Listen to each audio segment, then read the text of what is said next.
Topic ہے جس پہ بات کریں گے اس گھنٹے میں، لیکن سب سے پہلے ایک ایسی ہم کہانی کی جانب بڑھیں گے، سٹوری کی جانب بڑھیں گے جناب، جس نے سب کے دل دہلا دیے ہیں. اور میرے لیے اٹ از ویری سیڈننگ کہ ہم اپنے ملک کے لیے کچھ کرنا چاہیں اور باوجود اس کے کہ ہمارے پاس اپرچونٹیز ہوں. یا تو ایسے لوگ ہوتے ہیں نا کہ جن کے پاس کوئی موقع ہی نہیں ملتا، کہیں سے باہر سے کوئی اپروچ نہیں کیا جاتا، یا یہیں پر بیٹھ کے یہاں سے برین ڈرین ہو رہا ہے. یعنی یہاں سے جو اچھا ٹیلنٹڈ ہے وہ باہر جا رہا ہے، لیکن کچھ ایسے لوگ ہوتے ہیں جو اپنے ملک واپس لوٹ کر آتے ہیں اپنے ملک کی خدمت کرنے کے لیے. لیکن جناب بیرون ملک سے وطن واپس آنے والا اپنوں کے ہاتھوں ہی جان گوا بیٹھا. فرانس میں آرٹیفیشل انٹیلیجنس اور کمپیوٹر سائنس میں پی ایچ ڈی کرنے والے پروفیسر ڈاکٹر اجمل ساون قبائل جھگڑے کی بھینٹ چڑھ گئے اور چند روز قبل انہیں سندھ کے شہر کندکوٹ میں فائرنگ کر کے قتل کر دیا گیا. وہ یہاں پر یعنی ملک میں پاکستان میں تعلیم کے فروغ کا مشن لے کر کچھ سال پہلے ہی لوٹے تھے. آپ اندازہ کریں کہ ان کا ایک کلپ ہم آپ کو سنوائیں گے جس کے اندر وہ یہ کہہ رہے ہیں کہ بھائی وہاں پر میں ایک لیکچر دیتا تھا تو 30,000 روپے ایک گھنٹے کے دیا کرتے تھے، لیکن میں نے کہا میں نہیں دینا چاہتا، میں چاہتا ہوں کہ اپنوں کو جا کے کیوں نہ میں پڑھاؤں.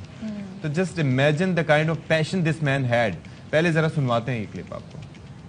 انگریزوں کو پڑھاتا ہوں میں فرینچ میں، اسی کپڑوں میں، اسی گوبر میں، اسی بھینسوں سے آتا ہوں. ایک گھنٹے کے 30,000 روپے پاکستانی دیتے ہیں مجھے صرف بات کرنے کے، یہ جو بات کر رہا ہوں.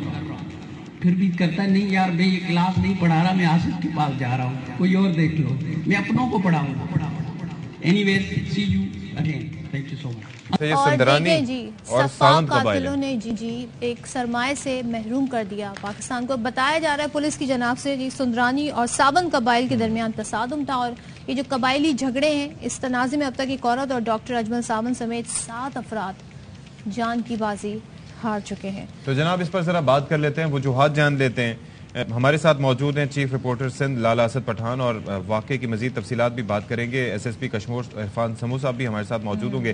لالا پہلے آپ یہ بتائیں کہ یہ کیا معاملہ ہے کہ ایک شخص جس کے اوپر پوری دھرتی کو فخر ہونا چاہیے کہ وہ دیار غیر سے وہاں پر اپرچونٹیز چھوڑ کر یہاں پر آیا، لیکن یہاں پر قبائلی جھگڑے کی نظر ہو گیا، یہ ہوا کیا؟ دیکھیں جی بڑی بدقسمتی سے کہنا پڑتا ہے کہ سندھ میں قبائلی جو تصادم ہے اس کے پنجے کافی عرصے سے، کافی دہائیوں سے جان بوجھ کے ایک منظم پلاننگ کے تحت اس دھرتی میں گاڑے گئے. اس پوری کی پوری قبائلی جو تصادم ہے اس میں مقامی جو ہے وہ وڈیرے اس میں انوالو ہیں. اسٹیبلشمنٹ کا بھی کسی حد تک اس میں رول ہے کہ ضیاء اللہ کے زمانے میں یہ سب سے پہلے اس کی شروعات ہوئی تھی، اس کے بعد سے یہ آج تک اس کا خاتمہ ممکن نہیں ہو پایا. ان تمام قبائل میں بہت بڑی تعداد جو ہے ان کے بچوں کی، ان کو اسکول سے باہر رکھا جاتا ہے، ان کو عام معاشرت سے باہر رکھا جاتا ہے، جس کی وجہ سے یہ بالکل جنگلی ہو چکے ہیں اور یہ جنگل کا قانون سمجھتے ہیں. آج کل کے دور میں بھی لالا یہ سلسلہ جاری ہے. آپ جو ریفرنس دے رہے ہیں تو بڑے پرانے وقتوں کا دے رہے ہیں.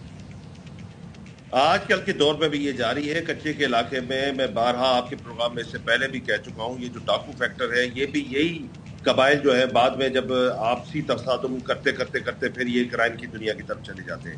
اب بھی یہی صورتحال ہے ان کی. اور یہ جتنا بھی علاقہ جو کچے کا آپ کو بتایا جا رہا ہے، کشمور کا علاقہ، شکارپور کا علاقہ، سکھر کا کچھ علاقہ، اس طرف سے گھوٹکی کا کچھ علاقہ، پھر آگے ٹورڈز پنجاب، یہ پورے کا پورے جو اندر دریا کے پیٹ میں جو یہ بیٹھے ہوئے کچے کے علاقے میں جو مختلف قبائل ہیں، ان کے آپسی تصادم بھی اس طرح کے چل رہے ہیں اور ان کے کرائم کی دنیا میں بھی ان کا بہت بڑا جو ہے وہ رول ہے. اب ایشو یہ ہے کہ یہ سالو کس طرح ہو. سالو تب تک نہیں ہو سکتا جب تک ریاست یہ چیلنج قبول نہ کرے کہ ان کو پڑھانا ہے، ان کے بچوں کو پڑھانا ہے، ان کو عام زندگی میں باہر لے کر آنا ہے، ان کو شہری زندگی میں باہر لے کر آنا ہے، ان کو اس جنگل سے باہر نکالنا ہے. اب جہاں تک رہا پروفیسر اجمل ساون کا ایشو، تو پروفیسر اجمل ساون کا تعلق ساون قبیلے سے تھا. ان کی خاتون کے ساتھ کاریکاروں کا ایک ایشو ہوا تھا جس پہ ساون قبیلے کے لوگوں نے ایک سندرانی کو قتل کیا تھا. اس کے بدلے میں انہوں نے ایک ساون کو قتل کیا، پھر ان کی برادری نے پھر ان کے 3 لوگوں کو قتل کیا. اس کے بعد اب پھر یہ 7واں قتل جو ہے وہ سامنے آیا، وہ سندرانی. اور یہ کتنے عرصے میں یہ سارا کچھ ہوا ہے جب سے یہ تنازع شروع ہوا اور اب تک؟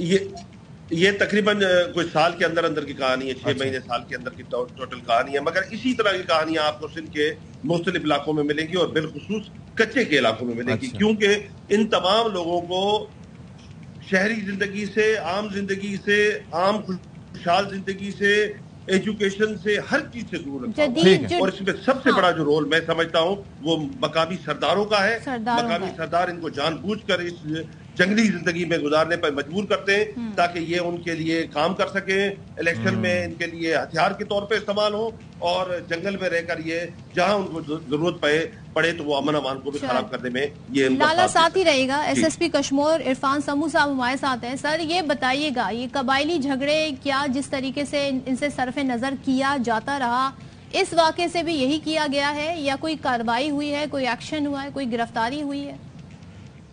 جی سب سے پہلے تو یہ ایک بہت انفارچونیٹ انسیڈنٹ تھا. ڈاکٹر اجمل ایک پڑھا لکھا نوجوان جس نے پی ایچ ڈی کی ہوئی تھی اور آج کل وہ آئی بی یونیورسٹی میں بطور اسسٹنٹ پروفیسر طور پہ کام کر رہے تھے. یہ پرسوں جیسے ہی اپنے گاؤں سے کی طرف سے سکھر کی طرف یہ جا رہے تھے تو اس کے اوپر اٹیک ہوا. سندرانی قبیلے کے جو بندے تھے انہوں نے اٹیک کیا. اس اٹیک کے نتیجے میں اس کی شہادت ہوئی. یہ لالا اسد نے آپ کو بالکل بریف کیا صحیح طریقے سے کہ لاسٹ ایئر سے لے کے یہ قبائلی تکرار انیشیٹ ہوا تھا ساونت قبیلہ اور سندرانی قبیلے کے بیچ میں, جس میں ابھی تک کوئی 7 بندے جو ہیں وہ قتل ہو چکے ہیں انکلوڈنگ ڈاکٹر اجمل.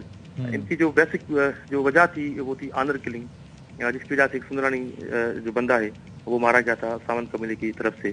اس طرح کے بہت سارے اور بھی ایشوز ہیں یہاں پر, جس طرح لالا اسد نے آپ کو بریف کیا کہ اس میں جو مین ریزنز ہیں وہ تو ظاہر بات ہے جہالت اور تعلیم کی کمی کی وجہ سے.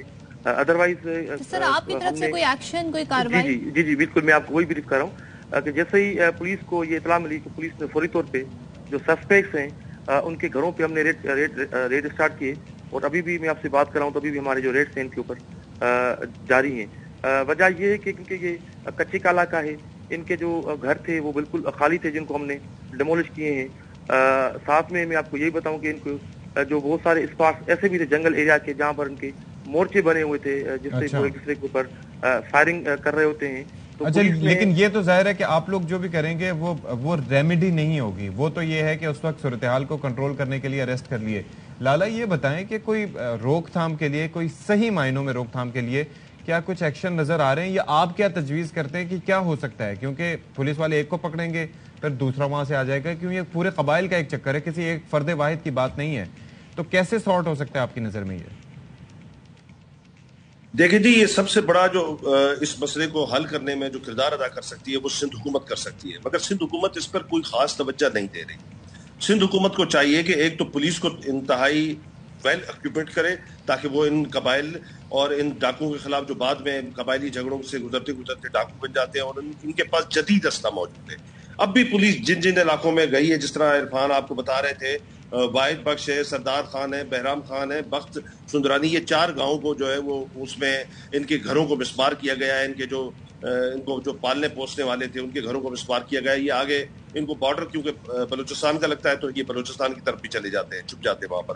اس پر گورنمنٹ کو انیشیٹ کرنا پڑے گا, ریاست کو سوچنا پڑے گا کہ اس سارے کے سارے خرافات کو کس طرح اپنے اس عزیز دھرتی سے ختم کیا جائے. اس پٹی سے اس طرح کی درندوں کو کیوں نہ ختم کیا جائے, کیوں لوگ پنپنے دیا جاتا ہے. ہم پہلے قبائلی جھگڑوں کی صورت میں ان قبائل کو پنپنے دیا جاتا ہے, بعد میں یہی قبائل جو ہے وہ ڈاکوؤں کی شیب اختیار کر لیتے ہیں, اور بعد میں پھر ریاست کے لیے اور عوام کے لیے سب کے لیے درد سر بن جاتے ہیں. سندھ حکومت کو انیشیٹ کرنا پڑے گا, یہ تمام سردار سندھ حکومت کے گورنمنٹ میں شامل ہیں, ان سب کو ٹیبل پہ لانا پڑے گا, ان لوگوں کو لا کر یہ مسئلہ حل کرنا پڑے گا. جی انیشیٹ کیوں نہیں ہو پایا اب تک؟ یہ کوئی ابھی سال 2 سال پہلے کے بعد نہیں ہے. دیکھیں عام غریب لوگ آج ڈاکٹر اجمل ساونت مرا ہے کیونکہ اس کے اوپر پوری سوسائٹی نے, ہول سوسائٹی نے پروٹیسٹ کیا ہے, ہول سوسائٹی نے آواز اٹھایا ہے, سوشل میڈیا, نیشنل میڈیا, پورا پاکستان جاگ گیا ہے. تو اس لیے آپ کو سب کو پاکستانیوں کو نظر آیا کہ ساونت اور سندرانی قبیلہ جو ہے وہ لڑا. اس سے پہلے 6 لوگ مر چکے ہیں, ایک خاتون مر چکی ہے. کسی کو درد ہوا؟ کسی سوشل میڈیا ایکٹیوسٹ کو درد ہوا؟ کسی نیشنل میڈیا ایکٹیوسٹ کو درد ہوا؟ نہیں ہوا. یعنی ایک بڑا آدمی مرے گا تو پھر ہم سارے کے سارے بورڈ ہوں گے, پھر پوری سوسائٹی بورڈ ہوگی, پھر گورنمنٹ بورڈ ہوگی, اور پھر گورنمنٹ کی مشینری بورڈ ہوگی. اس لیے گورنمنٹ کو یہ سوچنا پڑے گا, چیف منسٹر کو یہ سوچنا پڑے گا, آئی جی سندھ کو یہ سوچنا پڑے گا کہ ہم کب تک ان ایشوز در ایشوز پر چلیں گے. ہم ان کو سالو کیوں نہیں کرتے؟ ہم ایک بنیادی نقطہ لے کر کے یہ پوری کی پوری خرافات ہے, اس کو ختم ہونا چاہیے, ہر صورت میں ختم ہونا چاہیے. اور ان کے بچوں کو پڑھنا چاہیے اور ان کو عام زندگی گزارنا چاہیے جس طرح سندھ میں رہنے والے ہر شہری اور پاکستان میں رہنے والا ہر معزز شہری گزارتا ہے. بالکل، اور جو جدید زمانہ ہے اس کے تقاضے ان سے ہم آہنگ ہونا ضروری ہے، تعلیم کے زیور سے آراستہ ہونا بہت ضروری ہے. لال اسد پٹھان ہمارے ساتھ موجود ہے، بہت شکریہ. اور عرفان سمو صاحب SSP کشمور دونوں ہمارے ساتھ ہیں، آپ دونوں کا بہت شکریہ.